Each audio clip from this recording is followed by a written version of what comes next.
Oedd y broses yn ddefnyddiol iawn, cydweithio gyda athrawon, a nathon ni wir gweld gwerth o wneud hyn.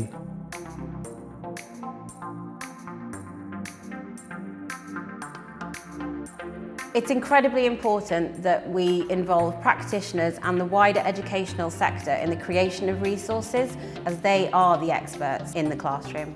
Dwi wedi bod yn athrawes ers bron 20 mlynedd erbyn hyn, a dwi'n teimlo bod y gronfa arloesi a chydweithio yn rhoi y platfform na i pobl fatha fi i cael eu gwaith allan yna i cydweithio i greu adnoddau o ansawdd a adnoddau sydd yn rhad ac yn ddim i bawb hefyd. It's created a space for partners from different backgrounds to come together and test bold, innovative ideas. Dyn ni wedi bod yn datblygu dihangfan neu escape room gyda athrawon sydd yn arbenigwyr ar lythrennedd.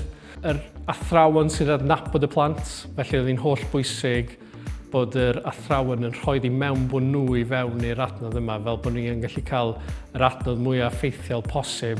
Yn ystod y broses yna, nathon ni gael lot o adborth gan y dysgwyr o be oedd yn gweithio dda, be oedd angen newid, a nath hynny gael ei bwydo nôl fewn i'r adnodd wedyn. So dwi'n gobeithio bod yr adnodd wedi cryfhau oherwydd y cydweithio yna gyda'r ysgol ac gyda'r athrawon hefyd. Ein prosiect ni yw The Poetry Garden, neu yr ardd barddoniaeth, a o'n i'n cydweithio gyda'r ysgolion mwyn siarad gyda'r plant i ysgrifennu am eu profiadau nhw, a oedd yna'n rili ddefnyddiol i ni mwyn cael y profiad yna bod yn y dosbarth a gweld be oedd yn actually bwysig iddyn nhw.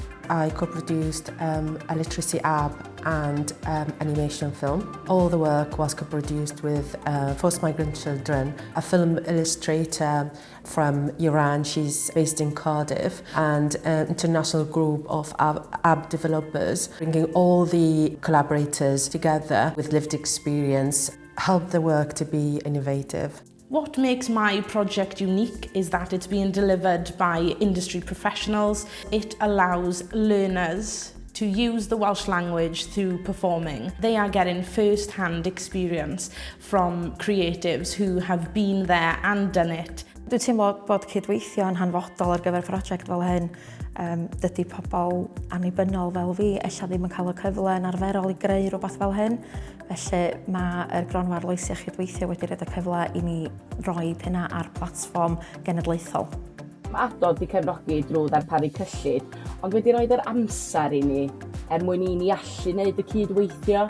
So dyna sydd wedi gwneud o'n unigryw, a bod wedi rhoi y gallu i ni i gydweithio yn ymarferol yn hytrach na trwy theori. Funds like these are really important as they allow creative people to work in a really collaborative and innovative and exciting way.